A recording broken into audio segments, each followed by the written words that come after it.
Hey, I'm Cycler. This is my website definitiveguide.com, the place where you can find all my build strats and also my advanced campaign guide. And this is for Act 9 of my advanced campaign guide, a video overview of my insights on how I run this, what I take a look at, what I keep in mind as I progress through the act. So we're gonna be hopping right in.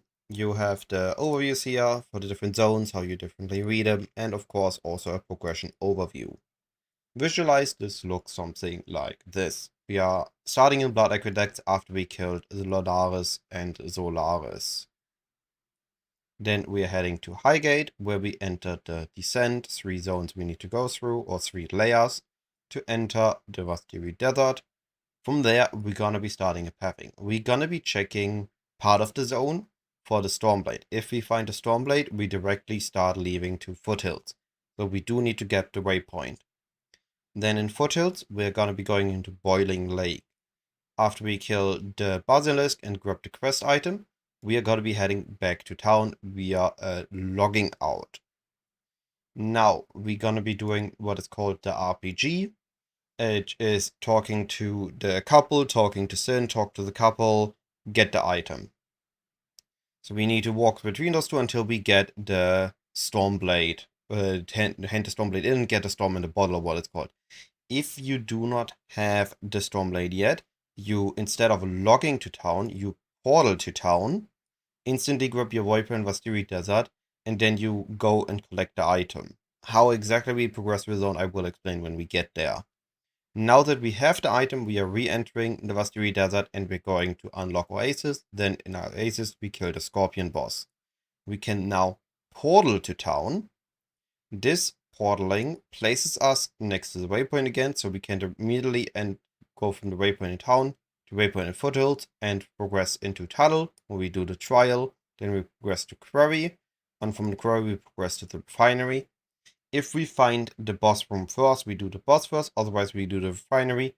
We portal one last time to town, then we go and do the boss. Go back to the Quarry, unlock the entrance to Belly of the Beast, then kill the boss and do one last log into town. Now we can grab both our passive points and we can start the final push from Quarry into Belly of the Beast and from Belly of the Beast into the Rotting Core, where we then kill the Depraved Trinity at the end, finishing the act. Now let's take a look at the actual footage and I can explain a few more details here. So first is Blood Aqueduct. The level we want to enter Blood Aqueduct is, preferably for maximized XP gain, is 54. However, if you're level 53, this zone is incredibly good for XP and you can already enter it at 53 and just force the level to 54 here.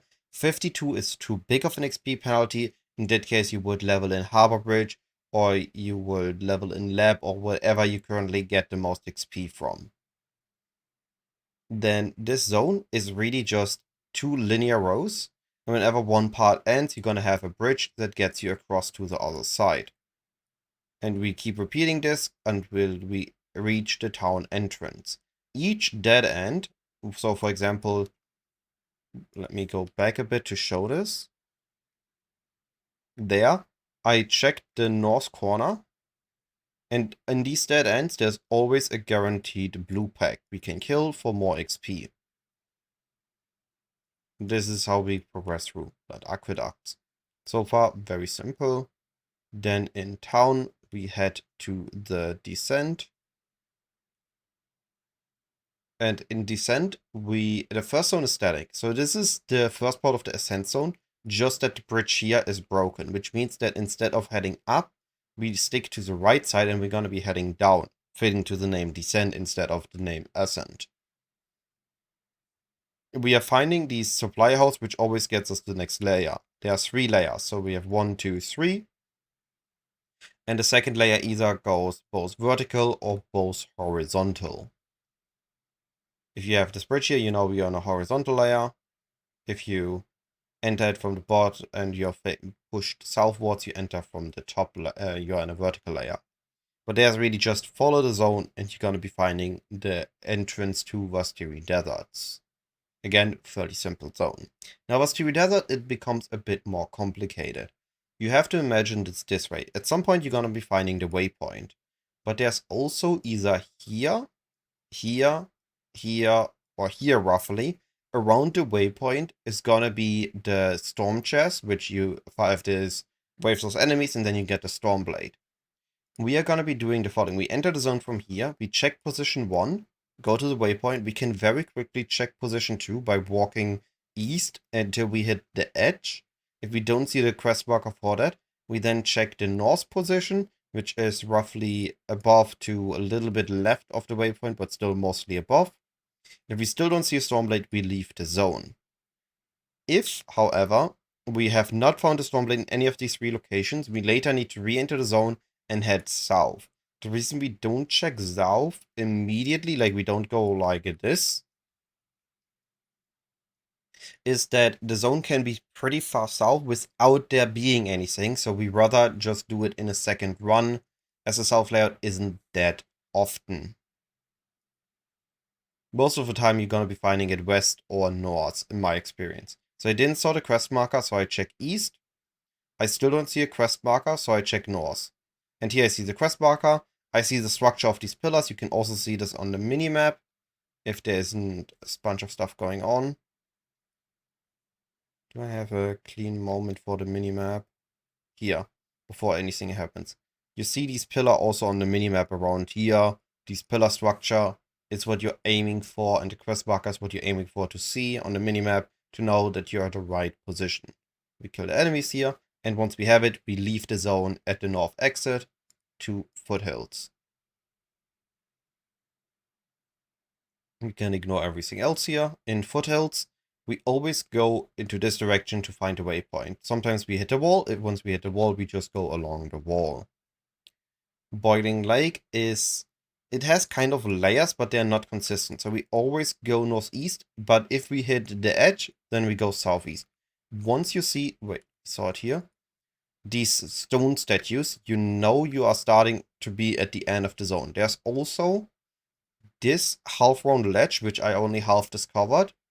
Sometimes it has two of these sulfide fountains here and here, making it look like a spooky smiley or something. Sometimes it only has one, but with the stone statues in combination with anything resembling a structure like that is usually where you find the basilisk, and then we can kill the basilisk, grab the crafting recipe, and here's what I mentioned is I lock because I have the Stormblade, I talk to Sin, I talk to the couple, I talk to Sin, I talk to the couple, I get the bottle. And then I enter Vastiri Desert, and the exit to Oasis is always in the top right corner of the zone. We enter Oasis. Oasis can have 3 variants. We have the variant where we go, let me draw. We go up and we notice that the zone doesn't let us go further up because immediately here we see the, what's called, the Forbidden Vault entrance on the minimap. If we see it immediately and we can't go further up, then we need to go as far south as possible and stick to the right edge until we see the sand pit. If we spawn, should I leave it there? If we spawn at the right edge, but we can keep moving up, in that case we keep moving up to find the sand pit, or we spawn at the left edge. We see that because we can move right, but we can't move left. And then it's up and left. Actually, that's a lie. Then it's down and left. Down and right. There we go. So these are the ways we read the zone. Of course, the written form is more consistent. Sometimes I misremember small details. I apologize for the inconvenience. Then in the Shakari, we just need to kill the boss. Whatever she does there, she does one wave attack. We go to the next position, keeps the wave attacks. It's a tedious process, but it is. As long as you're aware of her attacks, it's not really deadly. Try to not stick in the sand pits, they slow you down. And in the second phase, she has 2 mid phases. One where she keeps jumping up, burrowing back down, and one where she tries to hit you with sand waves. And then after that, after those 2, you can proceed and kill her. Now we want to lock. And we lock because if we would have portal, we would have stood. If we would have locked, we would have stand here and had to walk. If we portal, we are right next to the waypoint. We can immediately click on the waypoint and continue with the next zone.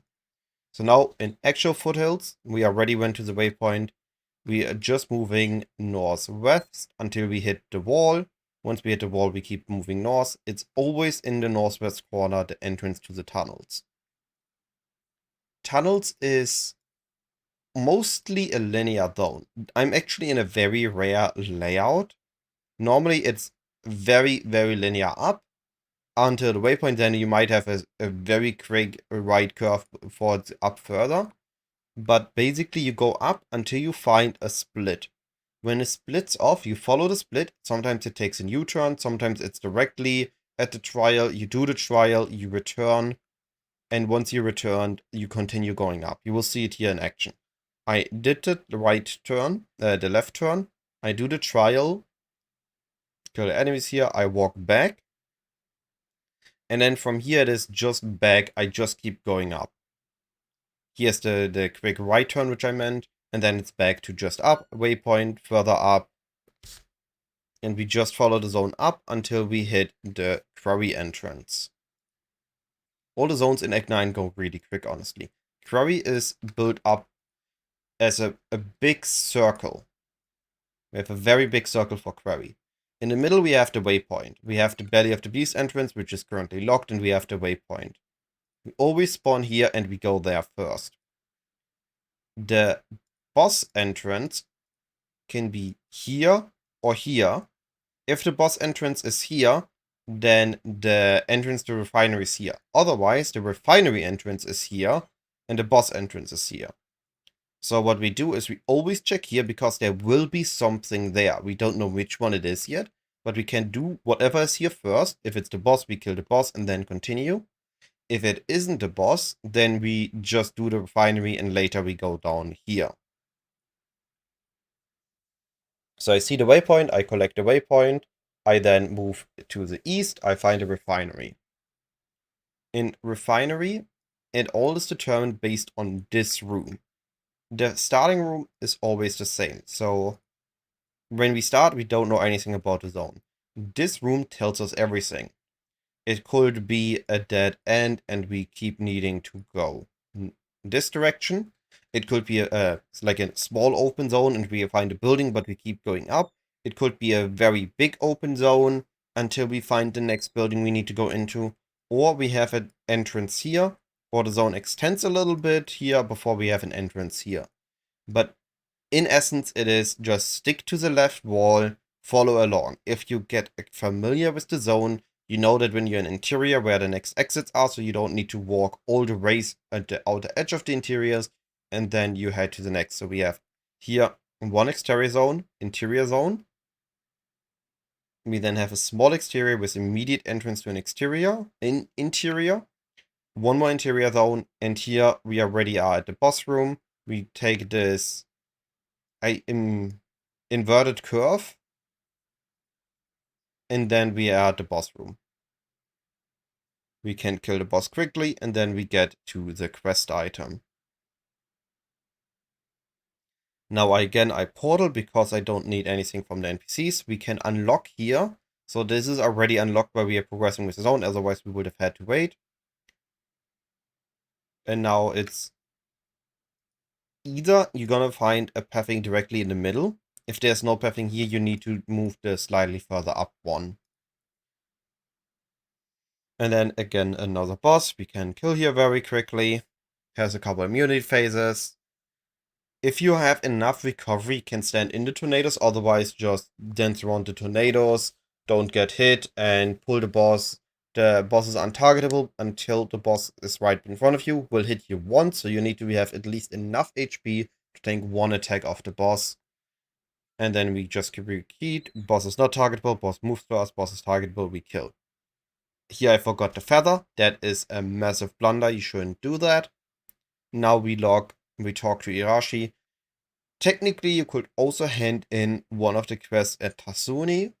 However, it is optimized, or it's optimal to just hand both quests in on one NPC at one point, grab both quests at once, and then we can progress with the act. Then Belly of the Beast. Now, Belly of the Beast is a zone I had issues reading for the longest time. And it is in my top 10 zones to learn, so I'm not going to go into great detail about it. Almost all variants enter from the east and you are facing west. There's one variant where you enter south. In this variant, we just follow along until we can move north. And then we curve here, there. That's it. But all other variants are slightly different. We enter, it goes through, and then either we have a square here, where the exit could be here, or we have it like we enter a square here. Actually, I lied. Sorry. First, we enter from this, and we have a square like this. And the exit is either here, or something like this. Or we enter from here, and the square is going to be like this, and we either exit here or here. So, when we have a square, when we enter it from the top, we always check this corner, because there are two variants that have the exit up here, and one that has it down here. Or we enter the square at this corner, in which case we go straight first, because there's an exit here, or there's an exit here. So here I enter the Belly of the Beast. In this variant, I have my square here, and I exit it in this way. When I exit the square this way, I know that I need to move left when I can, up when I can, left when I can, up when I can. Actually, wait, might be lying. Might also be right when I can and then up when I can. Nope, it was left up. See, annoying zone. Even now I still misremember the zone. It is pure pain. Just give it a go, learn it a bit, look at it one more time before you start your league launch run, and you should be good. One core is a static zone, which means we always have the same layout. Ignore the first tunnel, don't go here, but take the second tunnel up, enter the rotting core, and then you're in the dreams, and all dreams are linear. Now I think they're here nightmares, but we just go through all the way, keep heading north, kill the boss, repeat with the next dream. We need to clear all 3 dreams to unlock the final boss arena. We kill Chevron, then we kill Maligaro. I think these are the enemies we kill the most amount of time. The boss we kill the most amount of times in campaign. We killed them 3 times. Just don't want to go. Actually, if we count the Depraved Trinity, it's 4 times. Because the Depraved Trinity is made up of the corpses. Or a part of their corpses that are left in the beast. I don't actually know the full details. But yeah, the zones are just linear. Try to move through them fast. It's a deadly zone still. On this boss, there's one thing I want to mention. So we again move through the zone. If you destroy the pillars, you're not cursed in their range. This boss has 2 phases. First is where she spawns pillars and she tries to attack you. Or actually, there's 3 phases. And then she has the second phase, where she spawns all 3 pillars, and she starts shouting. If you don't burst her fast enough, stand behind a pillar to not get damaged by her wave. If you have enough sustain, or you can kill her quickly enough, just stand and keep attacking her. Her third phase would be she blows up in the big dodo form you initially see and fires more chunks of curses energy or corrupted energy at you, trying to kill you. Direct Trinity to guaranteed immunity phases. Now, normally I will start the Outrigger, but there's one more important thing we need to be aware here. One more optimized thing. When you finish this act, don't take the normal exit to the next act. Don't talk to William and sail to Oriev. If you need the loot, we portal afterwards, otherwise you portal when the Blood Fountain starts, and what you saw here. I portal, which places me at the waypoint, and I can swirl to the waypoint in Act 10. This means that I'm directly placed at the rooftops, and I don't need to walk here, walk up, walk to the waypoint, walk there. I can't use Flask in town. I can't use movement skills in town. It's faster to portal and utilize the waypoints than to walk all the way up. That was the last thing I wanted to mention here. All this being said, have a lovely day. If you have any questions, feel free to ask, as over the usual ways: Discord, YouTube, or on Twitch. And again, all this being said, have a lovely day. I'll be seeing you either in my next video or my next live stream. Goodbye.